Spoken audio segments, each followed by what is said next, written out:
Bien, bonjour à vous tous. Là, je suis là pour vous parler de mon expérience personnelle, mais sachez que mon expérience personnelle, c'est l'expérience d'un enfant, puisque lorsque j'étais arrêté, j'avais 9 ans, et lorsque j'ai été libéré, j'avais 12 ans. Comment avez-vous vécu les lois antisémites, et notamment celle de Vichy? Alors, les lois antisémites, il y en a eu de différentes manières. Il y a eu par exemple l'interdiction aux juifs de pratiquer les professions libérales, c'est-à-dire que tous les médecins, les avocats, les dentistes, les pharmaciens, les juifs n'avaient plus le droit de les pratiquer. De même, tous les juifs devaient aller à la préfecture de police se déclarer en tant que juifs, et sur leur carte d'identité, on leur mettait un tampon juif. Et puis il y avait une loi qui m'a perturbé personnellement, c'est le fait que nous avions l'obligation de porter sur tous nos vêtements une étoile, un petit bout de tissu jaune sur lequel il était marqué juif, et j'ai beaucoup souffert d'avoir à porter cette étoile. Lorsque j'avais mon étoile à la récréation, ils étaient tous autour de moi en train de se moquer, et ça m'a beaucoup fait souffrir. C'était une souffrance morale, mais c'était déjà un début de souffrance que nous allions connaître un peu plus tard. Lors de votre arrestation le 15 juillet 1942, aviez-vous une idée de ce qui allait vous arriver à Mon Drancy ? arrestation, je vais vous la raconter. C'était le 15 juillet 1942, la veille de la rafle du Veldiv qui avait lieu à Paris. Moi, j'habitais en province avec mes parents. Et ce soir-là, à 8 h, on était à table, ma mère et moi. Et là, on a entendu un camion qui rentrait dans cette rue et qui s'est arrêté devant notre porte. Et dès qu'on a ouvert, ils se sont engouffrés dans notre appartement. Et la première chose qu'ils ont demandé à ma mère, où est Monsieur Peraya ? Ma mère, qui savait pertinemment où il était, a commencé par dire je ne sais pas, parce qu'elle se doutait bien qu'on ne lui voulait pas forcément du bien. Et l'officier allemand ne s'est pas démonté, qui parlait français, a dit à ma mère, vous allez aller chercher votre mari, je vous donne un quart d'heure. Si dans un quart d'heure, vous n'êtes pas de retour, l'enfant c'était moi, l'enfant que vous voyez là, vous ne le reverrez pas, car nous partirons et nous l'amènerons avec nous. Elle a été le chercher et je suis resté seul pendant un quart d'heure avec ces soldats allemands qui parlaient entre eux, et j'étais terrorisé parce que j'avais l'impression d'avoir affaire à des géants, ils étaient très grands. Et moi, j'étais assis encore à table, je baissais les yeux, j'avais peur même de les regarder. Mais moins d'un quart d'heure après, ma mère et mon père sont revenus et ils ont dit à mes parents, c'est un contrôle d'identité, on vous amène avec nous, vous, mais aussi votre femme et votre enfant, et dans 48 heures, vous serez de nouveau chez vous. Donc on a pris très peu d'affaires personnelles, comme ils nous l'ont conseillé, et petit à petit, ce camion s'est rempli de toutes les familles juives de Saint-Nazaire qui ont été arrêtées ce jour-là dans cette rafle, et ça a été le début de notre internement. Le surlendemain de notre arrestation, alors qu'on devait être libéré, on nous a transférés à Angers. Il y a eu un officier allemand qui parlait français, qui a pris la parole et qui nous a dit « Vous êtes réunis par famille, à partir de maintenant, vous allez vous séparer. Les hommes vont aller d'un côté, les femmes vont aller d'un autre côté, et les femmes et les enfants vont rester sur place, là où elles sont. » Mon père m'a pris dans ses bras, m'a fait donc des recommandations de rester près de ma mère, de la protéger, le cas échéant, et il m'a regardé profondément dans les yeux. C'était un regard dont je me rappelle encore, ou peut-être pensait-il que c'était la dernière fois que nous nous voyions. Et ce fut effectivement la dernière fois que nous nous sommes vus, puisque ça a été un des rares convois qui sont partis de province, et ce convoi est arrivé à Auschwitz. Il y avait environ 850 personnes dans ce convoi, que seulement 15 personnes étaient rescapées de ce convoi. Toutes les autres personnes, dont mon père, sont morts à Auschwitz. Lorsque vous étiez à Drancy jusqu'en mai 1944, quelles étaient les conditions dans lesquelles vous étiez interné ? Vous êtes à Drancy, dans un camp de concentration. Il y avait beaucoup de monde à Drancy, mais dès qu'il y avait 1000 personnes déportables, eh bien, ils partaient dans un convoi. Il y a eu environ 80 convois qui sont partis de Drancy. Et il y avait des catégories à Drancy qui étaient des catégories privilégiées. Il y avait d'abord les demi-juifs, c'est-à-dire les gens qui étaient nés d'un père catholique et d'une mère juive, ou d'un père juif et d'une mère catholique. Il y avait également les conjoints d'Ariens, c'est-à-dire les hommes et les femmes qui étaient mariés avec un catholique. Ces gens-là, dans un premier temps, ne partaient pas en déportation. Il y avait également les citoyens italiens, les citoyens espagnols, les citoyens roumains, les citoyens hongrois, enfin toutes les nations qui étaient alliées des Allemands pendant la guerre n'étaient pas déportables. Et il y avait une autre catégorie qui était les femmes de prisonniers de guerre. Et nous, quand nous sommes arrivés à Drancy, ma mère et moi, on ne faisait partie aucune de ces catégories-là, et on devait donc, a priori, partir par le prochain convoi de déportation. Tout le monde essayait d'échapper à la déportation. Et on a rencontré donc un cousin de ma mère qui, lui, était marié avec une femme catholique et qui a été voir une femme de prisonnier de guerre et qui lui a demandé à cette femme de prisonnier de guerre de raconter en détail la vie de son mari, c'est-à-dire où il a été mobilisé, quel était le numéro de son régiment, où il avait fait la guerre, où il a été fait prisonnier. Et ma mère a appris par cœur ce que racontait cette femme de prisonnier et a fait croire aux Allemands que notre père, mon père, était prisonnier de guerre. Et les Allemands l'ont cru. Et grâce à ce stratagème, on a été enlevé des listes de gens qui partaient en déportation et on a été mis avec les femmes de prisonniers et on est resté ici à Drancy grâce à ça pendant 20 mois. 20 mois après, ils nous ont déportés à Bergen-Belsen. Bergen-Belsen, pour vous le situer, c'était près de Hanovre et c'est là où il y avait Anne Frank. Un convoi de déportation, les Allemands préparaient un train de wagons à bestiaux. Des wagons à bestiaux, ce sont des wagons qui habituellement sont destinés à transporter du bétail.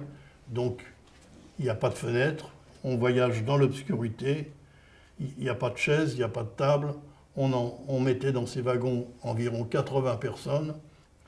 L'hiver, il n'y avait pas de chauffage, bien sûr, donc il faisait très froid. Et l'été, au contraire, il n'y avait que 2 petites bouches d'aération de chaque côté du wagon. Et donc, c'était étouffant et il y faisait très chaud. Il y avait, au point de vue hygiène, à chaque extrémité du wagon, un seau hygiénique. Inutile de vous dire dans quelles conditions d'hygiène se passait ce voyage. Et c'était un camp, non pas d'extermination, il n'y avait pas de chambre à gaz, et ça a été notre chance, c'était un camp de travail, un camp de concentration. Et donc, on est resté dans ce camp pendant 1 an environ, et là, les souffrances ont été terribles. Ma plus grande souffrance, ça n'a pas été la faim, ça a été le froid. Tous les jours, à Bergen-Belsen, il y avait ce qu'on appelle l'appel. Et il se trouve que l'hiver 44-45 a été un hiver très rigoureux. On a eu des températures à Bergen-Belsen de l'ordre de moins 15 et moins 20 degrés. Et quand on est mal couvert, quand on est mal nourri, et qu'on reste pendant des heures immobile, sous la pluie, sous la neige, dans la boue, mal habillé, mal chaussé, j'avais l'impression que la moelle dans mes os se figeait tellement j'avais froid. Les membres se raidisaient. Et il fallait rester au garde à vous pendant des heures en attendant que les Allemands daignent venir nous compter.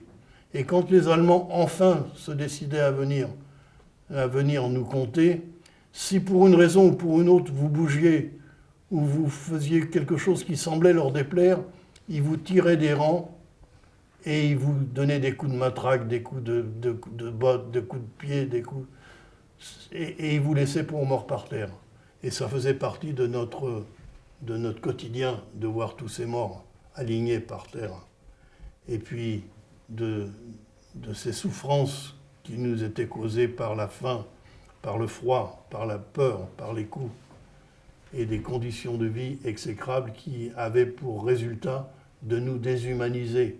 On n'était plus vraiment des êtres vivants, On n'avait plus de nom, on avait un numéro de matricule. Et puis, on n'avait plus de sens moral.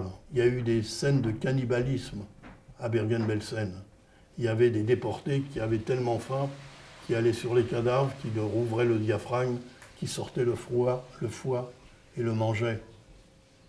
Pour arriver à ces extrémités-là de sauvagerie, il ne faut plus être vraiment des hommes. Et on n'était plus vraiment des êtres humains. On n'avait aucune nouvelle. On était complètement dans l'ignorance de ce qui se passait. Et bien, le débarquement, on n'a pas su qu'il a eu lieu. On était dans le fin fond de l'Allemagne, complètement isolés, sans aucune nouvelle de quoi que ce soit ou de qui que ce soit. Donc les gens mouraient, et pourtant les Français en général étaient en liberté et en liesse et recommençaient à trouver une vie normale. Est-ce que l'afflux des rescapés des marches de la mort vous a permis d'appréhender une libération future? On a vu arriver, nous, à Bergen-Belsen, en janvier 1945, les rescapés des gens qui avaient fait la marche de la mort. Et on a pu, à travers les barbelés, discuter avec ces gens-là. Et c'est là où on a appris l'existence d'une chambre à gaz à Auschwitz. Mais jusque-là, jusqu'en janvier 1945, bien qu'on était dans un camp de concentration, on ne savait pas qu'il y avait l'extermination par les chambres à gaz. On leur disait, vous avez voyagé pendant 3 jours et 3 nuits, vous n'avez pas pris de douche, vous allez aller prendre une douche. On les amenait dans une baraque où ils devaient se déshabiller et qui communiquait avec cette baraque. Il y avait une salle où on les entassait et lorsqu'ils rentraient dans la salle, ils voyaient effectivement au plafond des pommeaux de douche et lorsque tout le monde était rentré, on fermait hermétiquement les portes. Mais il y avait aussi au plafond des ouvertures et des soldats allemands en haut envoyaient un gaz qu'on a appelé le Zyklon B.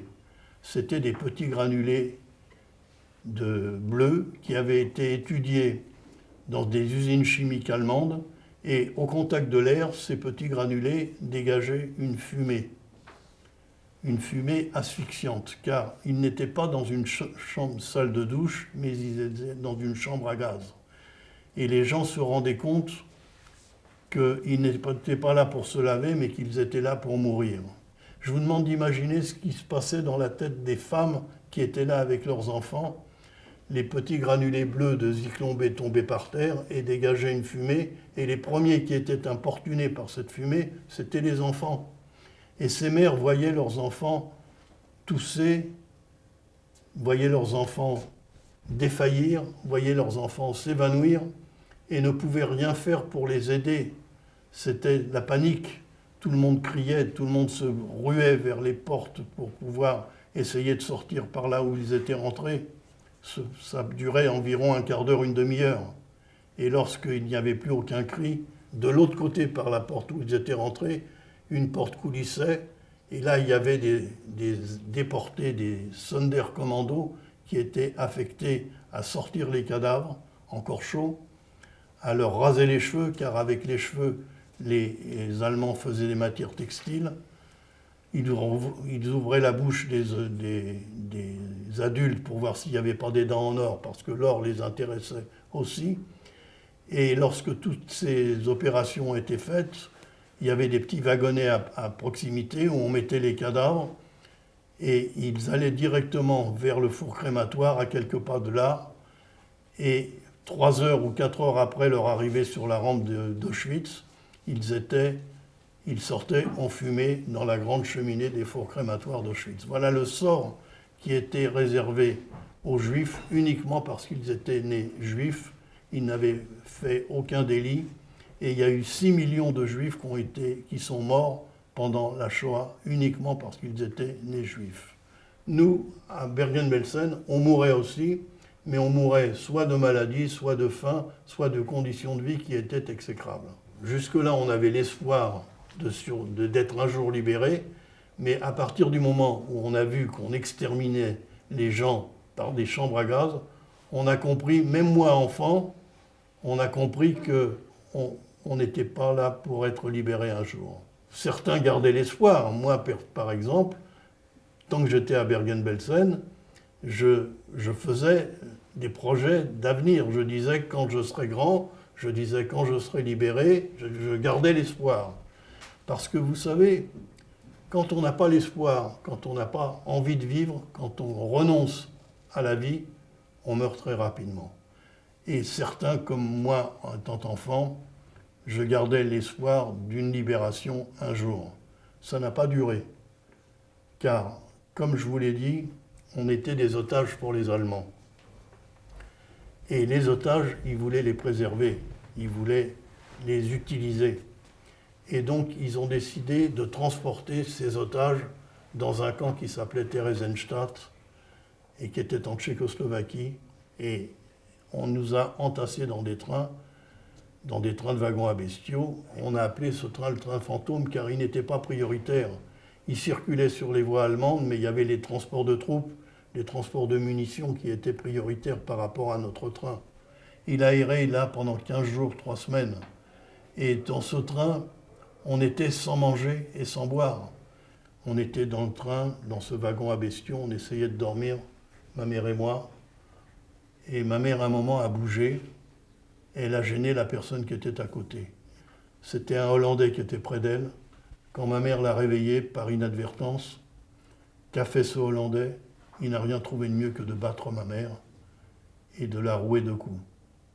Et moi, j'étais près de ma mère, j'entendais ma mère qui pleurait, j'entendais ma mère qui criait. Mais j'étais dans un état de faiblesse, je couvais le typhus. J'étais désespéré d'entendre ma mère qui pleurait. J'étais désespéré de ne pas pouvoir lui apporter de secours, de ne pouvoir rien faire. Le train était arrêté. Ma mère pleurait. Je lui ai dit, viens, on va descendre.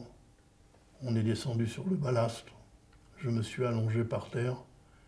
Ma mère pleurait et moi, j'en pouvais plus. J'étais désespéré, j'avais plus envie. Et j'ai dit à maman, laisse-moi là, je veux mourir.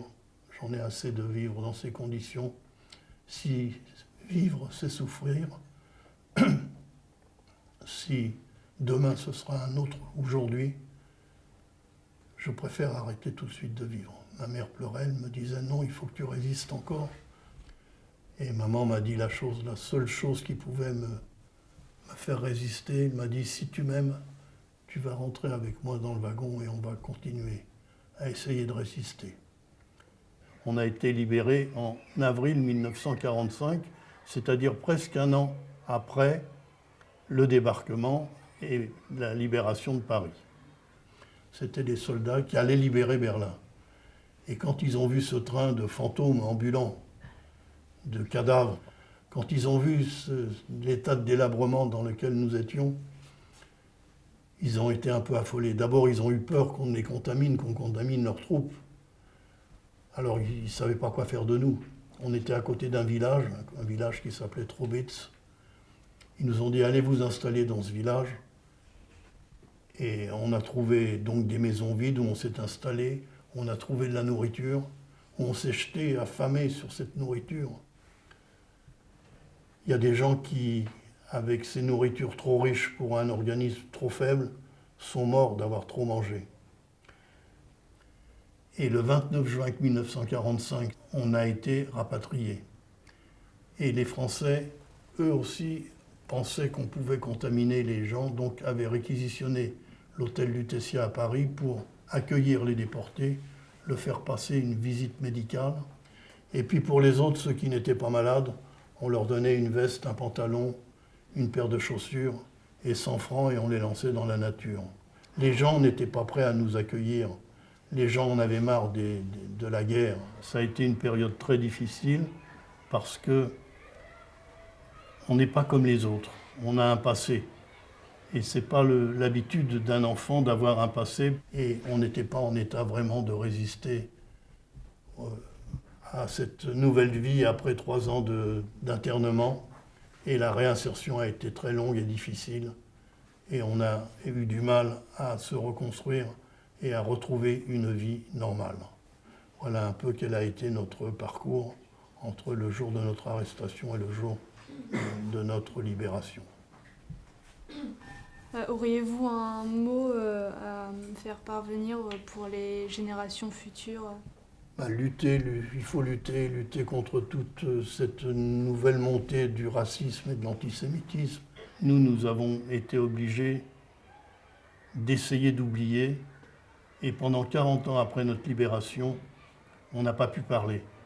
Et comme je ne pouvais pas parler, j'essaye de rattraper le temps perdu de ces 40 ans où je n'ai pas parlé et où je n'ai pas transmis aux jeunes générations ce devoir de mémoire que je devais transmettre.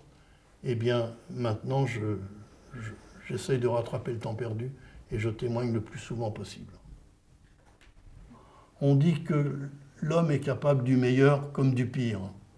Mais on peut dire que là où il est le meilleur, c'est dans le pire.